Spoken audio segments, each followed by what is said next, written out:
గోవింద గోవింద గోవింద గోవింద.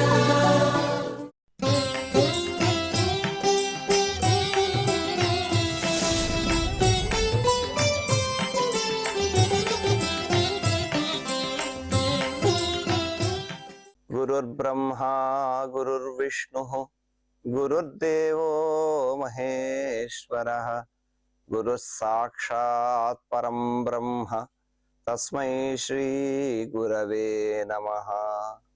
సుగ్రీవాదియుతం శ్రీశం భస్మాంగావృతమీశ్వరం మహేశ్వర సమం ధ్యాయేత్ కిష్కింధాకాండ ఉత్తమే. శ్రీరామచంద్ర పరబ్రహ్మణే నమః. అథ శ్రీమద్ రామాయణే ఆదికావ్యే కిష్కింధాకాండే షష్ఠः సర్గः. తతః స రాఘవో వాక్యం సుగ్రీవమిదమబ్రవీత్.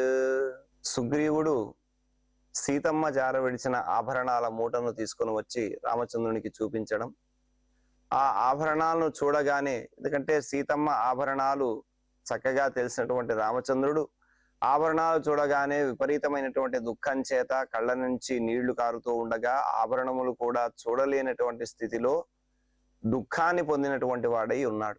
అలా లక్ష్మణస్వామిని చూస్తూ ఉన్నాడు. పక్కన ఉన్నటువంటి లక్ష్మణస్వామిని చూసి జార విడిచినటువంటి ఆ నగల మూట గురించి రామచంద్ర ప్రభువు చెబుతూ ఉండగా, ఆ నగలను చూసినటువంటి లక్ష్మణస్వామి చెప్పినటువంటి మాటలు, అంటే తనకు దండకడియాలు గాని లేకపోతే కుండలాలు కానీ ఇవేవీ తెలియవయ్యా, కాలి అందలు మాత్రమే నాకు తెలుసు అని అన్నాడు. ఎందుకు అనంటే నిత్యము కూడా వదినమ్మకు పాదాభివందనం చేస్తూ ఉన్నాడు కనుక, అలా పాదాభివందనం చేయడం చేత కాలికి ధరించినటువంటి ఆ కాలి అందలు తప్ప మిగిలిన ఏ నగలు కూడా తనకు తెలియవు అనేటటువంటి మాట లక్ష్మణస్వామి చెబుతూ ఉన్నాడు.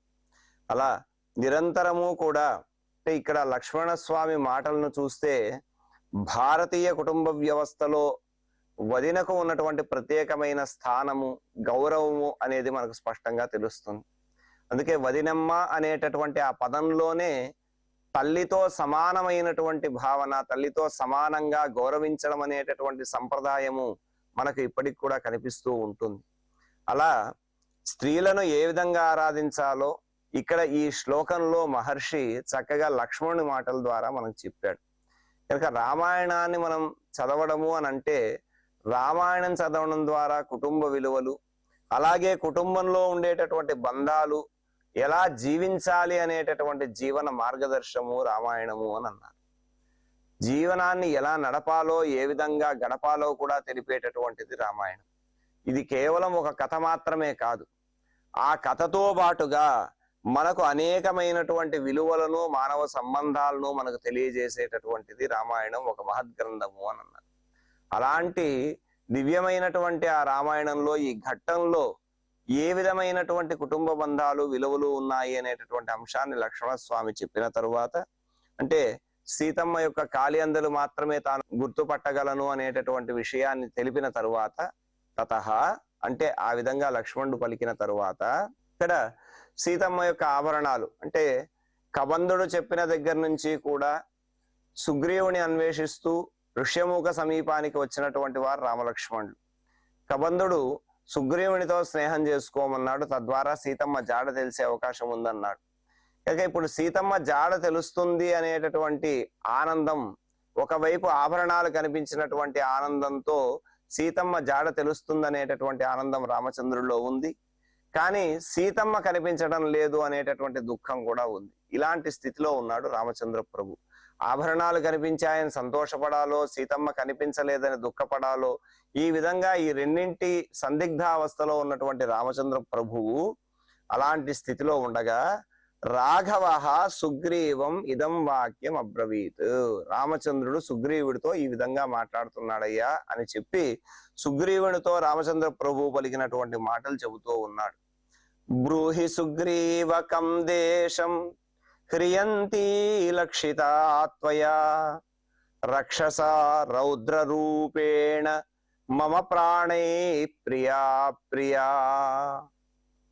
ఇక్కడ రామచంద్ర ప్రభు యొక్క దుఃఖం అధికమవుతూ ఉంది. అలా దుఃఖం అధికమవుతూ ఉండగా సుగ్రీవుడితో మాట్లాడుతూ అంటూ ఉన్నాడు ఆయన, ఈ అలంకారాలన్నీ కూడా సీతమ్మవే అని రామచంద్ర ప్రభువు గుర్తుపట్టాడు. ఆభరణాలన్నీ కూడా సీతమ్మవి గనుక అపహరించకపోబడినటువంటి ఆ స్త్రీ సీతమ్మయే, ఆ రాక్షసుడు తీసుకుని వెళ్ళినటువంటి స్త్రీ సీతమ్మయే అని నిశ్చయమయ్యింది. అలా సీతమ్మ యొక్క ఆభరణాలు చూసినటువంటి రామచంద్ర ప్రభువు, సుగ్రీవ మమ ప్రాణై ప్రియా, సీతమ్మ ఎవరయ్యా అనంటే నా ప్రాణములతో సమానమైనటువంటిది, నా ప్రాణములు నాకు ఎంత ఇష్టమో అంత ఇష్టమైనటువంటి, అంత ఇష్టురాలైనటువంటి సీతమ్మ అని రామచంద్ర ప్రభువు చెబుతూ ఉన్నాడు. అన్యోన్యమైన దాంపత్యము అనంటే భార్యాభర్తల మధ్య ఉండవలసినటువంటి లక్షణం ఏమిటి అనంటే పరస్పరము ఒకరినొకరు కూడా గౌరవించుకోవడం, ప్రేమ భావంతో స్నేహభావంతో కలిసి ఉండడం. అది ఇక్కడ చక్కగా చెబుతున్నటువంటి వాడై మమ ప్రాణై ప్రియా, నా ప్రాణములతో సమానమైనటువంటిది, ఇష్టమైనటువంటిది, ప్రియా నాకు అత్యంత ప్రియురాలైనటువంటి ఆ సీత, రౌద్ర రూపేణ రక్షస, భయంకరమైనటువంటి రూపం కలిగినటువంటి రాక్షసుని చేత కం దేశం హ్రియంతి, ఏ ప్రదేశానికి తీసుకొని పోబడింది, ఏ ప్రదేశంకి అపహరించుకొని తీసుకొని వెళ్ళాడు ఆ రాక్షసుడయ్యా అని అడుగుతూ ఉన్నాడు. త్వయా లక్షిత బ్రూహి, అంటే ఇక్కడ ఋష్యముఖ పర్వతం మీద ఉండంగా ఒక రాక్షసుడు ఒక స్త్రీని అపహరించి తీసుకొని వెళుతూ ఉండడం మేము చూశాము అని చెప్పాడు గనక, నీ చేత చూడబడి ఆ రాక్షసుడు ఏ ప్రదేశానికి ఆ సీతమ్మను తీసుకొని వెళ్ళాడయ్యా, అపహరించి తీసుకొని వెళ్ళాడు అని రామచంద్ర ప్రభు అడుగుతూ ఉన్నాడు ఇక్కడ. ఎందుకంటే తన ప్రాణములతో సమానమైనటువంటిది, తనకు అత్యంత ఇష్టురాలైనటువంటి సీత కనిపించడం లేదన్నటువంటి ఆ దుఃఖం చేత ఆభరణములు మాత్రమే చూసి విపరీతమైనటువంటి దుఃఖాన్ని పొందిన రామచంద్ర ప్రభువు ఇంతటి కష్టాన్ని తనకు కలిగించినటువంటి రాక్షసుడు ఎక్కడ ఉంటాడు అని అడుగుతూ ఉన్నాడు. అంటే ఆ రాక్షసుడి యొక్క ప్రదేశం ఏమిటి, ఆ రాక్షసుడు ఎక్కడ ఉంటాడు అనేటటువంటిది అడుగుతూ ఇక్కడ అపహరించినటువంటి రాక్షస ప్రదేశం అంటే, ఎందుకంటే సుగ్రీవుడు చూశాడు గనక సుగ్రీవుని చేత చూడబడినటువంటి ఆ రాక్షసుడు ఏ ప్రదేశానికి తీసుకెళ్ళాడయ్యా అని చెప్పి రామచంద్రుడు అడుగుతూ ఉన్నాడు. అలా అడుగుతూ తిరిగి ఆయన అంటున్నాడు, క్వవావసతి తద్రక్షః మహద్వ్యసనదం మమ యన్నిమిత్తమహం సర్వాన్ నాశయిష్యామి రాక్షసాన్.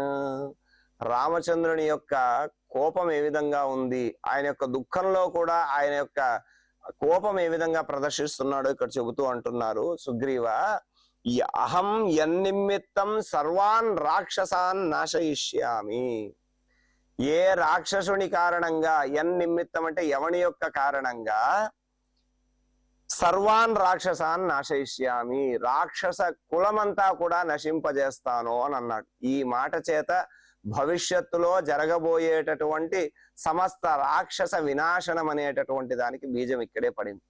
అంటే ఏ ఒక్క రాక్షసుడు సీతమ్మను అపహరించాడో ఆ రాక్షసుని కారణంగా సమస్త రాక్షస కులాన్నంతటినీ కూడా నశింపజేస్తానయ్యా అన్నాడు. తత్ మమ వ్యసనదం, ఎందుకంటే ఇలాంటి దుఃఖాన్ని కలిగించాడు వాడు, తన భార్యను అపహరించి తీసుకొని వెళ్ళాడు. అలాంటి దుఃఖాన్ని కలిగించినటువంటి మహత్రక్ష, గొప్ప రాక్షసుడు, క్వవా వసతి, వాడు ఎక్కడ నివసిస్తున్నాడో చెప్పు, వాడినే కాదు సమూలంగా రాక్షస కులాన్నంతటిని కూడా నశింపజేస్తానన్నాడు. అంటే ఒక్కడు చేసినటువంటి ఆ ఘోరమైనటువంటి కృత్యం చేత, వాడు చేసినటువంటి ఆ పాపపు చేష్ట చేత సమస్త దానవ కులమంతా కూడా నశిస్తుంది అనేటటువంటి మాట రామచంద్రుడి నోట వినిపిస్తూ ఉన్నది ఇక్కడ.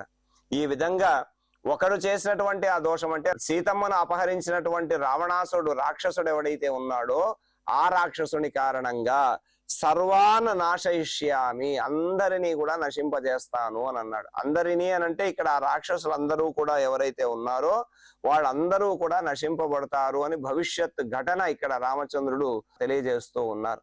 అలా చెప్పి హరతా మైథిలీం ఏన మాం చ రోషయత భృశం ఆత్మనో జీవితాంతాయ మృత్యుద్వారమపావృతం. వాడు చేసినటువంటి ఘోరమైన తప్పేమిటో తెలుసా, వాడి మరణాన్ని వాడే కోరి తెచ్చుకున్నాడయ్యా అని అంటున్నాడు సుగ్రీవుడితో. వాడి యొక్క మృత్యు ద్వారాల్ని, మృత్యు తలుపుల్ని తెరుచుకొని సంహరింపబడ్డానికి సిద్ధంగా ఉన్నటువంటి వాడుగా ఉన్నాడు. వాడి మృత్యువును వాడే కోరి తెచ్చుకున్నాడు అన్నాడు. ఎందుకయ్యా అంటే మైథిలీం హరత మాం రోషయతాచ. సీతమ్మను అపహరించడము అనేటటువంటిది ఒక కారణమైతే, సీతమ్మను అపహరించినటువంటి వాడు మాం రోషయతాచ, నన్ను కోపింపజేసినటువంటి వాడు. సీతమ్మను అపహరించాడన్న కారణం చేత, తనకు కలిగినటువంటి ఆగ్రహం చేత, ఏన ధ్రువం ఆత్మనః జీవితాంతాయ మృత్యుద్వారం అపావృతం. కాబట్టి తనకు కోపాన్ని కలిగించినటువంటి ఏ రాక్షసుడైతే ఉన్నాడో ఆ రాక్షసుని చేత నిశ్చయంగా వాడి జీవితం యొక్క అంతము నిర్ణయమయ్యింది. వాడి యొక్క మృత్యుద్వారాలను వాడే తెరుచుకొని ఉన్నాడయ్యా. వాడు నశింపజేసుకోవడానికి మృత్యుద్వారాన్ని తెరిచి ఉన్నాడు కనుక ఆ రాక్షసుని యొక్క మరణం తథ్యం అన్నాడు. అంటే రాక్షస సంహారానికి బీజప్రాయమవుతోంది. ఈ వాక్యాలన్నీ కూడా రామచంద్రుడి నోట వినిపిస్తూ ఉన్నాయి. సర్వరాక్షస నాశనము అనేటటువంటిది జరుగుతుంది అనేటటువంటి దాన్ని చెబుతూ, ఆ రాక్షసునితో పాటుగా సమస్త రాక్షస కులమంతా కూడా నశించడం తథ్యం అని చెప్పని తిరిగి ఆ రాక్షసుని జాడ తెలియజేయమని చెప్పి అడుగుతూ ఉన్నాడు రామచంద్రుడు. అడుగుతూ మమ దైతతరాహృత వనాత్ రజనిచరేణ విమత్యేన సా కథయ మమ రిపుం తమద్య వై ప్లవగపతే యమసాదనం నయామి. ఆ రాక్షసుడు ఎక్కడ ఉన్నాడో చెప్పబోయా సుగ్రీవా, నువ్వు చూశానంటున్నావు కదా, ఏ దిక్కుకు తీసుకువెళ్ళాడు అని చెప్పి రామచంద్ర ప్రభు అడుగుతూ, ప్లవగపతే, ఓ వానర శ్రేష్ఠుడా సుగ్రీవా, ఏన రజనిచరేణ ఏ రాక్షసుడి చేత, రాత్రించరహ రజనిచరహ అని రాక్షసులకు పర్యాయ పదాలు. అంటే రాత్రిపూట వాళ్ళు ఎక్కువగా సంచరిస్తూ ఉంటారు, నిశాచరులు అని కూడా అర్థం. నిశా అంటే రాత్రి, రాత్రి కాలంలోనే చీకట్లోనే సంచరిస్తూ ఉంటారు కాబట్టి వాళ్ళకి రాక్షసుడు అని పేరు. ఏన రజనిచరేణ ఏ రాక్షసుని చేత, మమ దైతతరా సా అంటే నాకు అత్యంత ఇష్టమైనటువంటి అతి ప్రియమైనటువంటి సీత, విమత్య వనాత్ హృత, వనవాసంలో ఉండగా, అరణ్యవాసంలో ఉండగా బలవంతంగా అరణ్యం నుంచి ఎవడైతే అపహరించుకొని తీసుకొని పోయాడో, మమ రిపుం తం కథయా, నా శత్రువు గురించి తెలియచెయ్యి అని అన్నాడు. అంటే సీతమ్మను అపహరించినటువంటి వాడు శత్రువు అని తాను ఇక్కడ అంటూ ఉన్నాడు. శత్రువుని గురించి తెలియచెయ్యి అని చెబుతూ, అద్య యమసాదనం నయామి, ఆ శత్రువు ఎక్కడున్నాడో చెప్పావంటే ఇప్పుడే వాడిని యమపురికి పంపించేస్తానయ్యా, వాడికి మరణం తథ్యము అని చెప్పని అంటున్నాడు. ఈ విధంగా సీతను అపహరించినటువంటి రాక్షసుని గురించి తెలియజేయమని సుగ్రీవుడు అడుగుతూ ఉన్నాడు. అంటే ఆ రాక్షసుడు ఎక్కడ ఉన్నాడో తెలిస్తే వెంటనే వాడిని సంహరించి సీతమ్మను క్షేమంగా తీసుకొని వస్తాను, వాడి యొక్క సంహారం అనేటటువంటిది నిశ్చయము అని చెప్పి ఇక్కడ రామచంద్రుడు చెప్పినటువంటి వాక్యాలు ఏవైతే ఉన్నాయో ఈ వాక్యాలతో 6వ సర్గ పూర్తవుతూ ఉంది. అంటే కబంధుడు చెప్పిన విధంగా ఋష్యముఖ పర్వతాన్ని చేరడం, అక్కడ సుగ్రీవునితో అగ్నిసాక్షిగా మైత్రి, పరస్పరము వారిద్దరూ కూడా ఒకరి సుఖ దుఃఖాలను ఒకరు చెప్పుకొని ఇద్దరి యొక్క సుఖ దుఃఖాలు ఒకటే అని వారు మాట్లాడుకోవడం, అలాగే సీతమ్మ జార విడిచినటువంటి ఆభరణాలను రామచంద్ర ప్రభువుకు చూపించడం, లక్ష్మణస్వామి కాలి అందెలను గుర్తించడం, ఈ విధంగా ఈ 6వ సర్గలో ఉన్నటువంటి విషయాలన్నింటినీ కూడా మనం చక్కగా తెలుసుకున్నాం. రావణ సంహారానికి నాంది వాక్యాలైనటువంటి 6వ సర్గను మనం పూర్తి చేసుకున్నాం. ఇది శ్రీమద్ రామాయణే ఆది కావ్యే కిష్కింధాకాండే 6వ సర్గ, 6వ సర్గ పూర్తయింది. ఇక రామచంద్ర ప్రభువు ఆ రాక్షసుని యొక్క జాడ తెలియజేయమంటూ ఉన్నాడు. సీతమ్మ యొక్క నగలను చూసి విలపిస్తూ ఉన్నాడు, దుఃఖం పొంగుకొస్తూ ఉన్నది. అలా దుఃఖిస్తూ ఉన్నటువంటి రామచంద్రునికి శాంత వచనాలు చెబుతూ ఉన్నాడు సుగ్రీవుడు. ఇలాంటి విషయాలన్నీ కూడా చెప్పేటటువంటి 7వ సర్గలోనికి మనం ప్రవేశిస్తూ ఉన్నాం. అథ శ్రీమద్ రామాయణే ఆది కావ్యే కిష్కింధాకాండే 7వ సర్గ. ఏవముక్తస్తు సుగ్రీవః రామేణార్తేన వానరః అబ్రవీత్ ప్రాంజలిర్వాక్యం సబాష్పం బాష్పగద్గదః. ఆర్తేన రామేణ ఏవముక్తః, దుఃఖంతో ఆ రాక్షసుడు ఎక్కడ ఉన్నాడయ్యా అని చెప్పి రామచంద్రుడు సుగ్రీవుణ్ణి అడుగగా, వానరః సుగ్రీవః ప్రాంజలి బాష్పగద్గదః వాక్యం అబ్రవీత్. సుగ్రీవుడు రామచంద్రుని యొక్క దుఃఖాన్ని చూస్తూ ఉన్నాడు, అమితంగా దుఃఖిస్తూ ఉన్నాడు. తన సీత కనిపించలేదని సీతమ్మ ఆభరణములను చూసి విలపిస్తూ ఉన్నాడు. కంటి నుంచి అశ్రుధార ఏకధారగా పడుతూ ఉన్నది. అలా ఆ కన్నీటితో ఆభరణాలన్నీ కూడా తడిచిపోతున్నాయా అన్నంతగా దుఃఖిస్తూ ఉన్నాడట రామచంద్ర ప్రభు. అలా రామచంద్ర ప్రభు అడిగినటువంటి ఆ మాటలు విని ప్రాంజలిహి చేతులు కట్టుకున్నటువంటి వాడై బాష్పగద్గత ఆయనకు కూడా కంటి నుంచి నీరు కారిందట. అంటే రామచంద్ర ప్రభు యొక్క దుఃఖాన్ని చూసి తాను కూడా దుఃఖాన్ని పొందాడు. అలా కన్నీరు కారుతూ ఉండగా ఆ కన్నీరు కారడం చేత ఆ కన్నీరు గొంతుకు అడ్డం పడినటువంటిదై దీనమైనటువంటి గద్గద స్వరము అని అంటాం. అంటే దుఃఖం అధికంగా వచ్చినప్పుడు మాట రాదు, ఆ మాట రావడానికి కాస్త ఇబ్బందిగా ఉంటుంది. అలాంటి స్థితిలో సుగ్రీవుడు సబాష్పం వాక్యం అబ్రవీత్, కన్నీటితో కూడినటువంటి వాడై తాను కూడా ఈ విధంగా పలుకుతూ ఉన్నాడయ్యా అని చెప్పి రామచంద్రుని దుఃఖాన్ని చూసినటువంటి సుగ్రీవుడు కన్నీటి పర్యంతమై తాను ఈ విధంగా పలుకుతూ ఉన్నాడు అని చెప్పి చెబుతున్నారు. ఏమి చెప్పాడయ్యా అనంటే నజానే నిలయం తస్య సర్వతా పాపరక్షసః సామర్థ్యం విక్రమం వాపి దౌష్కులేయస్య వాకులం. ఇక్కడ రామచంద్ర ప్రభు ఆ రాక్షసుని గురించి చెప్పమన్నాడు. తాను చూశాడు, ఋష్యమూక పర్వతం మీద ఉన్నప్పుడు సీతమ్మను అపహరించుకొని తీసుకుని పెడుతున్నటువంటి రాక్షసుని చూశాడు. అలా ఒక రాక్షసుడు ఒక స్త్రీని అపహరించుకుపోతున్నాడని చెప్పాడు. మరి వాడి జాడ ఏమిటి, వాడి ప్రదేశం ఏమిటి అని అడిగితే ఆయన సమాధానం చెప్తున్నాడు సుగ్రీవుడు. దౌష్కులేయస్య తస్య రక్షసః. దౌష్కులహ అంటే దుష్టమైన కులంలో జన్మించినటువంటి వాడు, అంటే రాక్షస కులంలో జన్మించిన వాడు. అలా రాక్షస కులములకు సంబంధించినటువంటి ఆ రాక్షసుడి యొక్క పాపాత్ముడు అంటే సీతమ్మను అపహరించడం అనేటటువంటి గొప్ప పాపం చేశాడు. అమ్మవారిని అయ్యవారిని విడదీశాడు, అంతటి ఘోరమైనటువంటి పాపం చేశాడు. అలాంటి పాపకృత్యాన్ని చేసినటువంటి ఆ రాక్షసుడి యొక్క నిలయం, సామర్థ్యం, విక్రమం, కులం వా సర్వథా నజానే.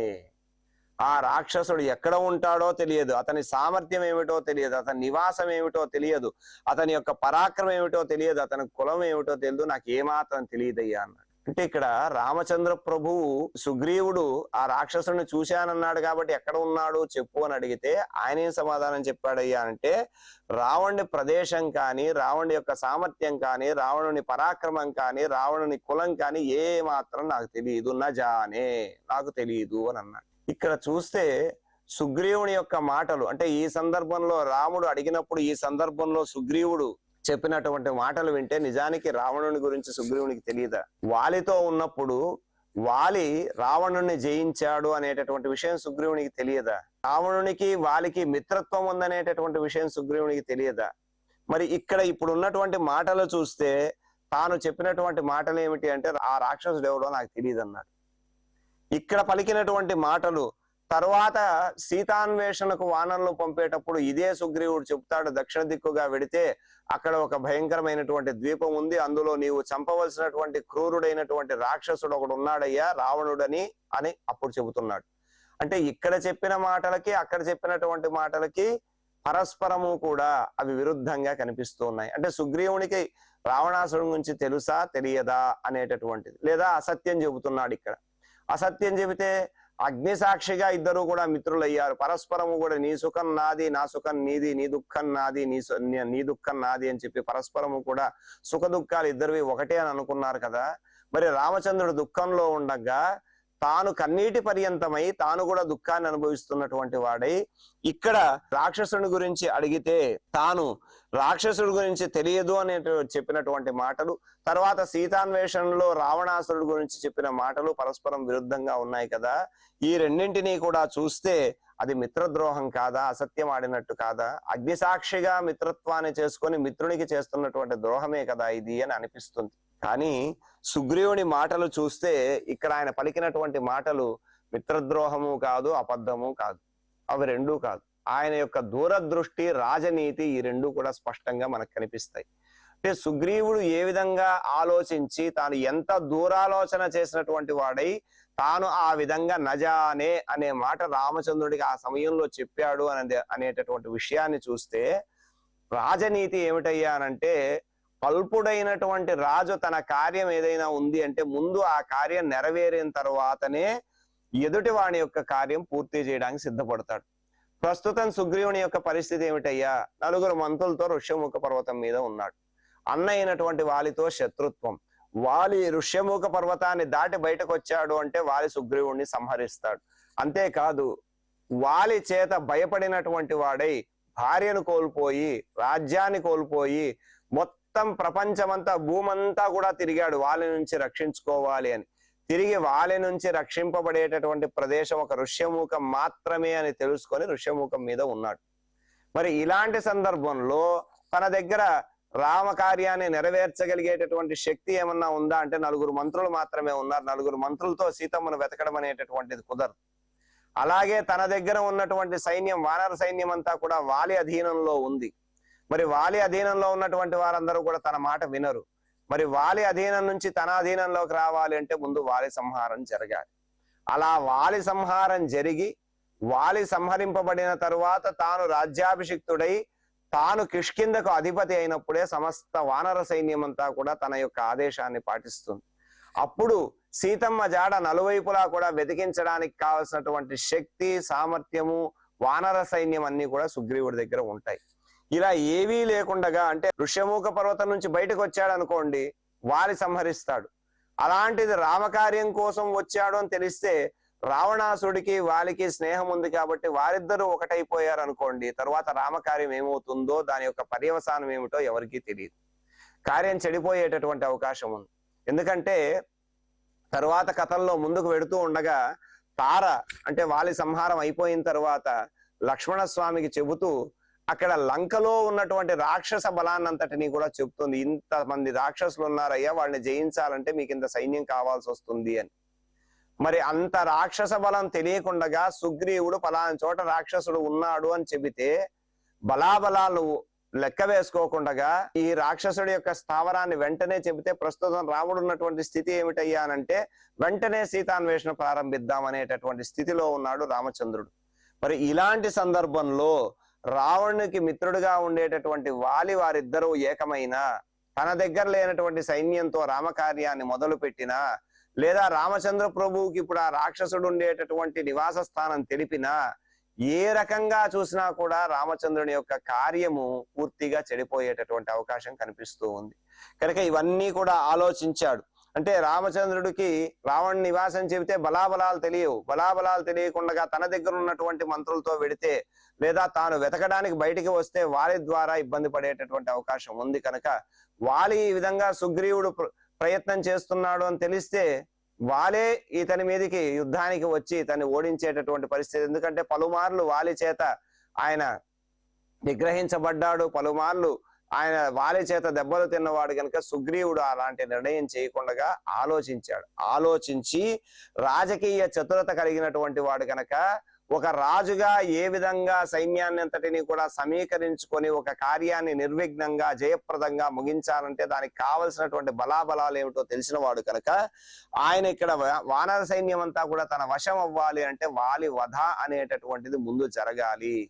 ఈ వాలి సంహారం జరగాలి అని అంటే రామచంద్రుడు ప్రతిజ్ఞ చేశాడు, నీ భార్యను అపహరించినటువంటి వాలిని నిన్ను సంహరించి నీకు నీ భార్యను అప్పచెబుతానయ్యా అన్నాడు. కనుక ఇప్పుడు రావణుని గురించి చెబితే వెంటనే సీతాన్వేషణ ప్రారంభం చెయ్యి అంటాడు. అది జరగని పని కాబట్టి ముందు తన కార్యాన్ని పూర్తి చేసుకొని తాను వానర సైన్యాన్ని పొందాలి. వానర సైన్యం మీద ఆధిపత్యాన్ని పొంది తన ఆజ్ఞను వినగలిగేటటువంటి వానర సైన్యాన్ని అంతటిని కూడా సమీకరించుకోవాలి. అలా వానర సైన్యాన్ని పొందాలి అని అంటే, ఎందుకంటే రామకార్య సాధనకు కావలసినటువంటి బలం సాధించాలి. అలా బలాన్ని సాధించడం కోసం వాలి వధ అనేటటువంటిది ప్రథమ కర్తవ్యం. కనుక వాలి వధ జరిగిన తరువాతనే ఇక్కడ రావణాసురుని యొక్క సంహారం కానీ రావణాసురుడి యొక్క విషయం కానీ రామచంద్రునికి తెలియచేయాలి. కనుక వాలి సంహారం జరిగి సుగ్రీవునికి రాజ్యం వచ్చి ఆయన సర్వాధికారి అయినప్పుడే, సుగ్రీవుని యొక్క అధీనంలో వానర సైన్యం అంతా ఉన్నప్పుడే నిర్భయంగా లంక మీద దండెత్తచ్చు అనేటటువంటి విషయం తెలిసిన వాడు కనుక సుగ్రీవుడు ఇక్కడ చక్కగా తన రాజనీతితో దూరదృష్టితో రామహితార్థమై రాక్షసుని జాడ ఏ విధంగా కూడా నాకు తెలియదయ్యా అని చెప్పి పలికాడు. అలా పలకడం మిత్రద్రోహము కాదు, అసత్యము కాదు. ఈ విధంగా ఈ సుగ్రీవుడు చెప్పినటువంటి మాటలు రామసుగ్రీవుల యొక్క సంభాషణ తెలిపేటటువంటి శ్లోకాలు మనం చక్కగా పారాయణ చేసుకుందాం. తతస్స రాఘవో వాక్యం సుగ్రీవమిదమబ్రవీత్ బ్రూహి సుగ్రీవకం దేశం హ్రియంతి లక్షితా త్వయా రక్షసా రౌద్ర రూపేణ మమ ప్రాణైః ప్రియా ప్రియా క్వ వా వసతి తద్రక్షః మహద్వ్యసనదం మమ యన్నిమిత్తమహం సర్వాన్ నాశయిష్యామి రాక్షసాన్ హరతా మైథిలీం యేన మాం చ రోషయతా భృశం ఆత్మనో జీవితాంతాయ మృత్యుద్వారమపావృతం